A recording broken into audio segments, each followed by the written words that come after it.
한국경제 2026년도 3월 27일자 악착까지 버텼더니 이런 일이. 89세 할머니 울린 10분 후 기적. 89세 먹은 노인이 악착같이 버텼더니 이런 좋은 일이 일어났다고 그러고 있네요. 뭔 좋은 일인지 보죠. 보릿고개도 넘기고 6.25도 겪었지. 그렇게 안 죽고 살았는데 이제 나라에서 돌봐준다니 얼마나 고마워요. 자식들보다 낫지. 27일 오후 서울 금천구 시흥5동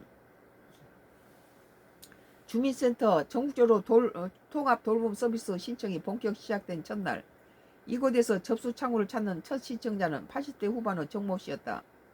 왼쪽 다리를 다쳐서 거동이 불편한 그는 주민센터 직원과 함께 차를 타고 센터에 도착했다. 창구 앞 의자에 앉은 정 씨는 서류를 받아 들고도 몇 번이나 고맙다는 말을 꺼냈다. 접수에는 총 10분 남짓 걸렸다. 담당자는 정 씨에게 신분증을 건네받은 뒤 신청 접수 결과 종이 안내가 편한지 문자 안내가 편한지 차근차근 물었다. 이어 미리 준비한 신청서와 개인정보 동의서를 한 장씩 넘기며 서명할 자리를 짚어줬다. 논의에 침체한 정 씨를 위해 주민센터에 비치된 돋보기 안경도 곧바로 건네줬다. 정 씨는 사인만 하면 됐다. 몇 차례 설명과 확인이 오간 뒤 담당자가 어르신 신청은 벌써 끝났다고 말하자 그는 안도의 표정을 지었다. 돌봄을 해준다는 거죠. 정 씨는 통합 돌봄 제도를 어떻게 알게 됐느냐는 질문에 마을 간호사 선생님이 알려줬다며 원래도 서비스를 받고 있었는데 설명을 듣고 신청하게 됐다고 말했다. 어떤 지원이 가장 필요하냐고 묻자 찾아와서 돌봐주는 것만으로 감사하다고 했다. 이어 자식들도 마음은 있겠지만 다들 먹고 살기 바쁘지 않느냐며 지방자치단체에서 가끔 전화만 해줘도 고마운데 이렇게 찾아와 주니 더 바랄 게 없겠다고 말했다.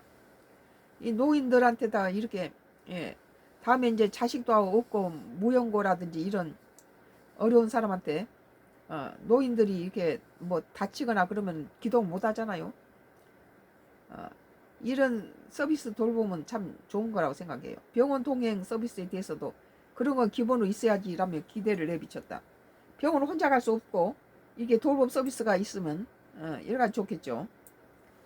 통합 돌봄은 이날부터 전국 229개 시군구에 일제히 시행을 시작했다. 노쇠, 질병, 장애 등으로 일상생활 유지가 어려운 65세 이상 노인과 의료 필요도가 높은 중증장애인이 대상이다. 신청은 주소지 읍면동 행정복지센터나 국민건강보험공단 지사에서 할 수 있고 이후 사전조사와 가정방문 조사, 통합자원회의를 거쳐 개인별 지원 계획이 세워지는 구조다. 신청이 접수되면 담당자가 일상생활 어려움을 상담해 대상 여부를 가리고 대상자로 판단되면 지자체와 건보공단 담당자가 집으로 찾아가 건강상태와 주거환경 돌봄 수요를 살핀다. 이를 바탕으로 공공민간 전문가가 참여하는 통합지원회의에서 개인별 지원계획을 확정하고 이후 3개월 단위로 상태 변화와 서비스 이용 상황을 점검한다. 나이 들어서도 자식이 없어도 이렇게 자식이 멀리 떨어져 있으면 노인들이 이런 신청을 해서 돌봄 서비스를 받을 수 있겠네요.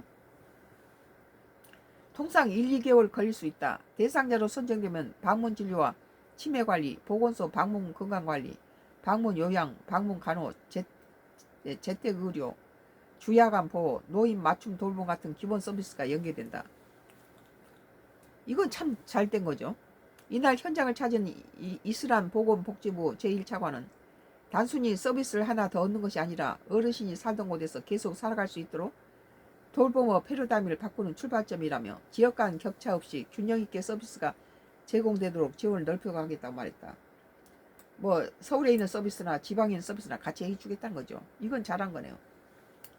한국경제 악착같이 버텼더니 이런 일이. 89세 할머니 올린 10분 후 기적이라는 기사였습니다.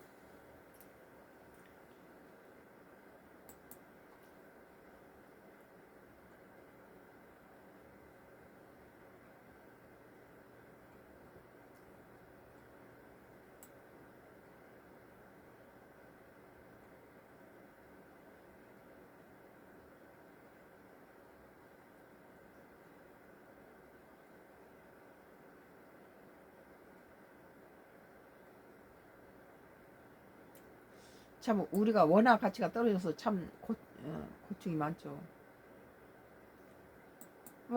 오마이뉴스예요. 2026년도 3월 27일자 기사입니다.